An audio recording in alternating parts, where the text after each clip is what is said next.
चलिए खबरों में आगे बढ़ते हैं।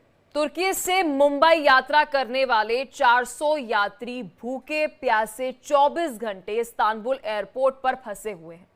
उड़ान में देरी होने की वजह से यात्रियों को खासी दिक्कत का सामना करना पड़ रहा है। तुर्की से मुंबई की यात्रा करने वाले सैकड़ों विमान यात्रियों को भारी परेशानी का सामना करना पड़ रहा है। करीब 400 इंडिगो यात्री इस्तांबुल हवाई अड्डे पर बता दें कि पिछले 2 दिनों से ये जानकारी मिली है कि वे फंसे हुए हैं, जिसके बाद यात्रियों की सुविधाओं की अनदेखी करके चलते इंडिगो एयरलाइन पर सवाल उठ रहे हैं। आपको बता दें कि उड़ान में 2 बार 1 घंटे की देरी हुई, फिर रद्द कर दिया गया और फिर अंत में 12 घंटे बाद रीस्केड्यूल कर दिया गया। फ्लाइट की देरी होने के बावजूद इंडिगो द्वारा कोई आवास, भोजन वाउचर नहीं दिया गया और यहां तक कि हवाई अड्डे पर इंडिगो के जो प्रतिनिधि हैं, जो वहां पर रिप्रेजेंटेटिव होते हैं, एम्प्लॉयज होते हैं, उन्होंने उनसे संपर्क तक नहीं किया। पहले उड़ान को 2 घंटे देरी से बताया गया, इसके बाद अचानक से इसे रद्द कर दिया गया। इसके बाद बताया गया कि अब उड़ान 12 घंटे बाद के लिए स्केड्यूल कर दी गई है, यानी कि कैस्केडिंग इफेक्ट से हमने देखा कि बार बार राग लापते हुए वहां पर एम्प्लॉयज जो नजर आए। इसके बाद सारे यात्री वहां पर फंस गए। कुछ लोग बीमार भी थे, ना तो यात्रियों को भोजन दिया गया, किसी भी तरह से कोई फूड वाउचर नहीं दिया गया, ना ही उन्हें रुकने के लिए कोई जगह या स्टे जो है वो नहीं दिया गया। इंडिगो के किसी कर्मचारी ने यहां तक कि यात्रियों से संपर्क तक नहीं किया, उनके साथ बातचीत तक भी नहीं की। ऐसा आरोप जो है वहां पर जितने भी पैसेंजर्स है वो लगा रहे हैं। ऐसे में लोग ठंड में वहां पर ठिठुर रहे हैं, क्योंकि वहां पर टेम्परेचर आपको बता दें कि तुर्की के अंदर भी, टर्की के अंदर भी बहुत ज्यादा है। एयरलाइन ने बता दें कि आवास का प्रबंध किया गया, लेकिन वहां तक पहुंचने के लिए कोई भी यानी कि ट्रांसपोर्ट जो है, परिवहन जो है वो नहीं दिया। कुछ यात्री तुर्की के अलग अलग शहरों से यात्रा करके इस्तांबुल पहुंचे थे और फिर उन्हें बता दें कि कनेक्टिंग फ्लाइट से मुंबई और दिल्ली आना था, लेकिन पहले उड़ानों में देरी और फिर उसके बाद कैंसिल होने से एयरपोर्ट पर अफरा तफरी मच गई। 400 से ज्यादा भारतीय जो इंडिगो की उड़ान से मुंबई आने वाले थे, वो इस्तांबुल एयरपोर्ट पर इस वक्त फंसे हुए हैं। विदेशी बता दें कि जमीन पर भारतीय यात्रियों को इस कदर हुई परेशानी का अब जिम्मेदार कौन है, इसको लेकर तमाम सवाल जो है वे खड़े हो रहे हैं, जिस पर बात करने के लिए हमारे पास खास मेहमान जो है वे जुड़े हैं। Retired major general Sanjay Meston हमारे साथ स्ट्रेटेजिक एक्सपर्ट हैं, साथ ही हमारे साथ retired major general VK Dutta strategic expert हैं। मेहमानों से हम बात करेंगे, लेकिन उससे पहले आपको ये बता दें कि इस पूरे मामले पर इंडिगो एयरलाइंस ने क्या कुछ कहा है।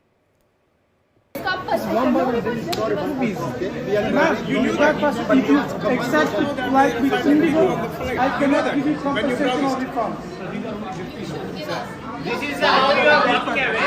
Give me 2 minutes. What did you explain? Ask every single person. You have recording.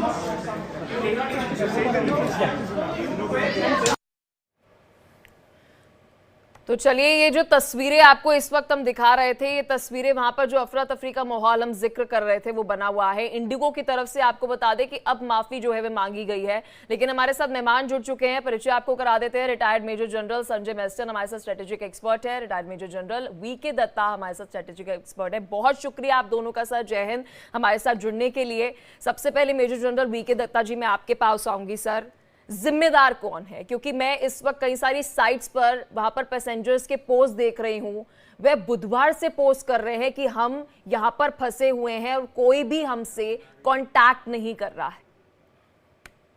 देखिए, बहुत अनफॉर्चुनेट सिचुएशन है। इसके लिए डायरेक्टली इंडिगो ही जिम्मेवार है। कोई भी ऑर्गेनाइजेशन स्ट्रक्चर कॉर्पोरेट जो होता है वो बिजनेस कंटिन्यूटी का प्लान करके चलता है। क्राइसिस मैनेजमेंट का एक तरीका होता है कि अगर कोई हमारी एक फ्लाइट टेक्निकल रीजन से खराब हो गई, उसका रिप्लेसमेंट कहाँ से आएगा, उसका अल्टरनेटिव कहाँ से होगा। और ये जो अभी सिचुएशन पैदा हुई है इस्तांबुल में, ये पहले भी 1-2 बार इंडिगो का ये जो डिलेज हैं इसके कारण बहुत परेशानी हुई पैसेंजर्स को।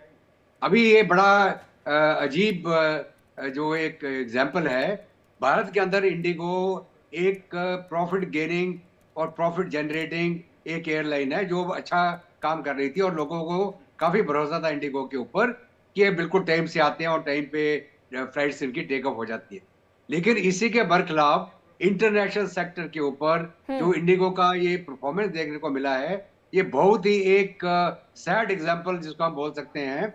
और इसी के कारण वर्ल्ड रेटिंग के अंदर 109 से 130 नंबर पर इनको रेट किया गया है in the performance and the जो इंडिकेटर्स होते हैं कि कितना इन्होंने पैसेंजर्स का लुक आफ्टर किया, कितनी अच्छी सर्विसेज थी, क्या जो मसले पैदा हुए पैसेंजर्स के साथ उसको ये सुलझा पाए कि नहीं। तो इसके चलते इंटरनेशनल सेक्टर में आज के दिन इंडिगो की जो रेपुटेशन है बहुत बुरी तरह से पिटी है और इस एपिसोड के बाद ये और पिटेगी, क्योंकि कोई भी पैसेंजर जो है, हालांकि लोग कहते हैं चलो हमें कोई इकोनॉमिकल एयर टिकट मिल जाए, लेकिन अगर आपने बाहर के मुल्क में इस प्रकार से फंस जाना है और जो पैसा बचाने की चेष्टा कर रहे थे उसी के अंदर आपको कोई बेनिफिट नहीं मिला, आपके आगे के काम सारे डिले हो गए, आपकी कोई कनेक्टिंग फ्लाइट रही होगी, किसी की इमरजेंसी रही होगी, वो लोग 24 घंटे से ज्यादा मतलब फ्राइडे रात तक इनका कोई समाधान नहीं हुआ था। बाद में इंडिगो ने बोला नहीं हम सारा कुछ रिजॉल्व कर चुके हैं और ये अभी नॉर्मल हो जाएगा। तो लेकिन ये डायरेक्टली इंडिगो की जिम्मेवारी है, इंडिगो जवाबदेह है, इंडिगो को सारे पैसेंजर्स को कॉम्पनसेशन देना चाहिए, मुआवजा देना चाहिए और जो हैरेसमेंट इन्होंने करी है संजय मैसेज जी, इस पर सर मैं आपका ओपिनियन चाहूंगी। ये तो फिर वही बात हो गई कि कोई प्राइवेट कंपनी है, एयरलाइन कंपनी है, अगर वो अपनी मनचाहे जो भी चीज कर रही है उस पर अब डीजीसीए की तरफ से कोई एक्शन जो है वो नहीं लिया जाएगा। राम भरोसे अपन राम भरोसे तो बिल्कुल नहीं होना चाहिए। देखिए, पहली बात हम सबको समझना चाहिए कि भारत का हर नागरिक और भारत का कुछ भी, चाहे वो बिजनेस मॉडल हो बाहर की कंट्री में, वो सब एक देश के एम्बेसडर है। और ये जो कंपनी है इंडिगो, ये भी एक भारत की छवि दिखलाती है और जो हमारे पैसेंजर्स हैं जो ट्वीट में लिख रहे हैं वो भी एक भारत की छवि दिखाते हैं। तो पहली बात, भारत का नाम ये खराब होता है क्योंकि ट्वीट में सब लोग लिख रहे हैं और वहाँ टर्की के जो अथॉरिटीज है वो भी देख रहे हैं, टर्की की जनता भी देख रही है कि किस प्रकार यहाँ पर एक भारतीय फ्लाइट डिले हो गई है और वहाँ का डिले के तो छोड़िए, उनको कुछ बताया नहीं जा रहा है और कोई अकाउंटेबिलिटी किसी की नहीं है। तो मेरे को लगता है कि पहली बात, ये एक भारत के लिए गंभीर विषय है और आपका चैनल कल को भी ये शाम को 7 बजे आपने दिखाया था, अभी भी दिखा रहे हैं। मेरे ख्याल भारत में जब तक मीडिया से प्रेशर नहीं पड़ता है तो कुछ नहीं होता, ये एक हकीकत है। और आप लोग जो ये कर रहे हैं ये सराहनीय काम है और मेरे को अभी लगता है कि डीजीसीए को अभी तक सख्त कार्रवाई करनी चाहिए थी। पहली बात, अकाउंटेबिलिटी होनी चाहिए ये इंडिगो की कि कैसे उनकी अकाउंटेबिलिटी टुवर्ड्स पैसेंजर्स नहीं है और खासकर एक फॉरेन लैंड में, इस्तांबुल एयरपोर्ट में, ये तो बहुत ही शर्मनाक बात है। अकाउंटेबिलिटी का मतलब देखिए, इंडिगो की भी एक जो मैनेजमेंट है उसमें एक्सट्रीम ओनरशिप होनी चाहिए। एक्सट्रीम ओनरशिप में ये बता रहा हूं कि टॉप मैनेजमेंट को एक्सेप्ट करना चाहिए कि इनसे बहुत बड़ी गलती हुई है और साथ में इनको तुरंत इन्वेस्टिगेशन करना चाहिए, डीजीसीए को अलग इन्वेस्टिगेशन करना चाहिए और एक नतीजे में पाना चाहिए कि जो भी स्टाफ है वहां पर अकाउंटेबल, जिन्होंने वहां पैसेंजर्स को बताया नहीं है, पैसेंजर्स के साथ बदतमीजी की है, पैसेंजर्स को मेंटल हैरेसमेंट किया है। आज की तारीख में passengers all over the world, आम जनता वो किंग है, वो वहां पर सारी फैसिलिटीज उनके लिए हैं। कल पूरी भारत की जनता इंडिगो फ्लाइट में ट्रैवल करना बंद कर दें, इंडिगो ठप हो जाएगी। सिस्टम चलता है लोगों की वजह से, लोगों को ही ये लात मार रहे हैं इंडिगो वाले, ये बहुत गलत है, इसकी अकाउंटेबिलिटी होनी चाहिए। लेकिन सर देखिए, मेरे जहन में जो सवाल है वो ये है कि इंडिगो तो यहाँ पर गलत है, क्योंकि जिस तरह से मैं यहाँ पे पैसेंजर्स के सोशल मीडिया पर जो वहां पर फंसे हुए हैं, वो मैं कोट नहीं करना चाहूंगी नाम, वो वहां फंसे और कह रहे हैं कि यहाँ पर बहुत ज्यादा ठंड है, हमें यहाँ पर खाने के लिए नहीं पूछा जा रहा है, क्या वहां पर जो इंडिगो के एम्प्लॉयज है वो तक भी हमसे बात नहीं कर रहे। लेकिन क्या यहाँ पर डीजीसीए की तरफ से कोई कॉन्टैक्ट किया गया? कोई कांटेक्ट नहीं किया गया। ये तो बहुत, मुझे लगता है, जिम्मेदारी डीजीसीए की भी है ना, एयरपोर्ट प्रशासन की तरफ से। जी बिल्कुल, आप सही बोल रही है, डीजीसीए की तो जिम्मेदारी बनती है, क्योंकि देखिए, इसलिए मेरा स्टार्टिंग स्टेटमेंट था कि भारत का नागरिक या भारत की कोई भी फैसिलिटीज बाहर एक भारत की छवि को दर्शाती है। और ये जो भी हादसा हुआ है ये भारत की एक छवि को देखिए, एक तरफ हम बोलते हैं हम विश्व गुरु हैं, अगर विश्व गुरु है तो ऐसी चीज तो होनी नहीं चाहिए। वो अगर हो भी गई तो उसका समाधान तुरंत होना चाहिए। वहां पर जो पैसेंजर्स हैं, बच्चे हैं, महिलाएं हैं, उनको ठंड में रखा हुआ है, उनको खाने के वाउचर्स तक नहीं दिए, ये तो शर्मनाक बात है। तो इसके लिए डीजीसीए ने अभी तक कोई मेरे को नहीं पता कि इन्होंने कोई ट्वीट किया है या कोई एक्शन लिया है, क्योंकि ये तो तुरंत एक एक्शन होना चाहिए था। अभी तक पैसेंजर इस देश की धरती पे वापस आ जाने चाहिए थे। ये कल आपके शो ने 7 बजे ये कवर किया था और अभी मेरे ख्याल उसके बाद ऑलमोस्ट 12-14 घंटे हो गए हैं। तो साफ जाहिर है कि डीजीसीए भी अपने शायद काम में चूक गई है और मेरे को कोई टेंशन नहीं है बोलने में, क्योंकि ये भारत की छवि खराब हो रही है। अगर हम विश्व गुरु हैं तो हमारे जो भारतीय वहां फंसे हुए हैं उनके लिए कंसर्न होना चाहिए। अगर इंडिगो फेल हो चुकी है तो डीजीसीए को तुरंत एक्शन लेना चाहिए था। और मेरे को अभी तक नहीं पता कि डीजीसीए से कोई अभी तक स्टेटमेंट आया है, क्या एक्शन आया, कोई एक्शन प्लान है, मेरे को तो नहीं पता। नहीं सर, नहीं आया है तो अगर नहीं आया तो बहुत खराब बात है। वीके दत्ता जी, देखिए यहाँ पर बुधवार रात वेडनेसडे नाइट से मैं देख रही हूँ कि यहाँ पर लोगों के पोस्ट जो है वो सोशल मीडिया पर पोस्ट लगातार होते हुए नजर आ रहे हैं। आज शनिवार सुबह आप सोचिए कि अभी तक उन्हें फ्लाइट तक भी नहीं मिल पाई है। भारत तो वो वापस क्या आए, उन्हें फ्लाइट तक भी जो है इंडिगो की तरफ से नहीं मिली है और कोई इंटरवेंशन जो है वो भारत की तरफ से नहीं किया गया है, क्योंकि विदेशी धरती पर इस तरह का हो रहा है।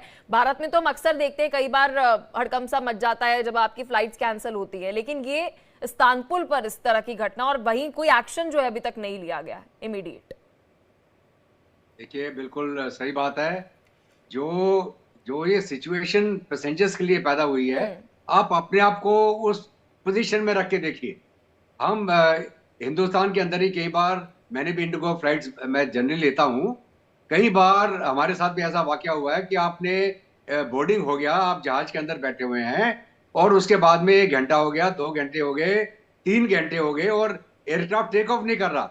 और जब लोग, पायलट भी बैठा हुआ है जहाज के अंदर, और जब पैसेंजर पूछ रहे हैं कि साहब आप क्यों नहीं टेक ऑफ कर रहे, वो कह रहा सर ऑपरेशन रीजन ये मेरे हाथ से बाहर है, जब तक मेरे को क्लियरेंस नहीं मिलेगी मैं टेक ऑफ नहीं कर सकता हूँ। अभी वहां पे ये हालत हो जाती है कि लोग गाली गलौज मार पिटाई पे आ जाते हैं। एक सिचुएशन, मैं देहरादून गया था, देहरादून एयरपोर्ट के ऊपर बोर्डिंग हो गया, फ्लाइट 6:20 का फ्लाइट था, 8 बज गए वहीं हवाई जहाज के अंदर, जो नेक्स्ट फ्लाइट होती है उसका समय भी निकल गया। तो उसके बाद जो जितने पैसेंजर थे वो फिर एजिटेट हो गए। फिर मैंने जाके खुद बात करी पायलट के साथ, मैंने कहा मसला क्या है? कह रहा सर मैं खुद बैठा हूँ, मेरे को जब तक क्लियरेंस नहीं मिलेगी मैं टेक ऑफ नहीं कर सकता, मेरे जहाज में कोई खराबी नहीं है, मेरे को ऑपरेशन वाले क्लियरेंस नहीं दे रहे।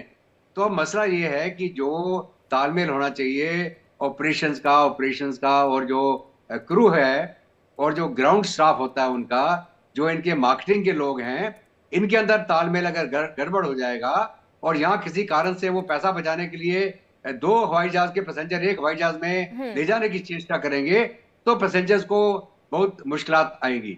अभी ये जो सिचुएशन तुर्की में हुई है ये बहुत एक शर्मनाक है, बल्कि मिनिस्टर ऑफ एविएशन को इसके ऊपर एक्शन लेना चाहिए और अगर हो सके तो हमारी जो दूसरे कैरियर्स हैं उनको बोला जाए कि हमारे मिस्टर जी, मैं फाइनल कमेंट सर आपसे चाहूंगी कि 10 घंटे यहाँ पर दिखा रहा है कि आपको 10 घंटे 15 मिनट लगते हैं अगर आपको दिल्ली से इस्तांबुल पहुंचना है। तो अगर मैं ये भी लगा के चलूं कि आपको एक ऑल्टरनेटिव फ्लाइट वहां पर भेजनी है तो 10 घंटे का समय जो है वो आपको लगेगा। ये तो 2.5 दिन से ज्यादा बीत गए। बिल्कुल 2.5 दिन से ज्यादा बीत गए हैं। और ये जो आप 10 घंटे बोल रहे हैं ये होता है फ्लाइट टाइम और भी कम होगा, क्योंकि इसमें हम वहां का समय अगर माइनस करेंगे तो मेरे ख्याल ये फ्लाइट मुश्किल से 7-7.5 घंटे की या 6 घंटे की होगी। कहने का मतलब है, देखिए ये एक नेचुरल फेलियर है और मेरे ख्याल अभी सोल्यूशन क्या है? सोल्यूशन ये है कि पहली बात आपके चैनल को ये जो कवर कर रहे हैं, मेरे ख्याल आपको ट्वीट करना चाहिए पीएमओ ऑफिस के पास और मिनिस्टर ऑफ सिविल एविएशन के पास, जब तक प्रेशर नहीं जाएगा। और वहाँ जो जनता है ना भी है, जो हमारे पैसेंजर्स हैं उनको भी ट्वीट करना चाहिए, क्योंकि हो सकता है प्राइम मिनिस्टर साहब को पता ही नहीं है, अभी पार्लियामेंट चल रही है, कई बार पता है कि चीजें छिपाई जाती है टॉप लीडरशिप से। तो ये जब तक प्राइम मिनिस्टर के हाथ में नहीं जाएगी, क्योंकि यही प्रधानमंत्री ने और यही गवर्नमेंट ने इतने अच्छे इवैक्यूएशन प्लान किए भारतीय के लिए, यूक्रेन से किए और कहाँ से हमने किए, परिस्थिति में, तो ये कहीं कुछ डिस्कनेक्ट लगता है। बहुत बहुत शुक्रिया सर, समय हमें इतनी इजाजत दे पा रहा है, लेकिन आप दोनों ने अपना कीमती समय दिया इस महत्वपूर्ण मुद्दे पर, आपने विस्तार से चर्चा की, बहुत शुक्रिया। चलिए खबरों में आगे बढ़ते, एक बड़ी ब्रेकिंग न्यूज सामने आ रही है। बीजेपी के वरिष्ठ नेता लालकृष्ण आडवाणी की तबीयत बिगड़ी है, ये बड़ी खबर आपको बता रहे हैं। दिल्ली के अपोलो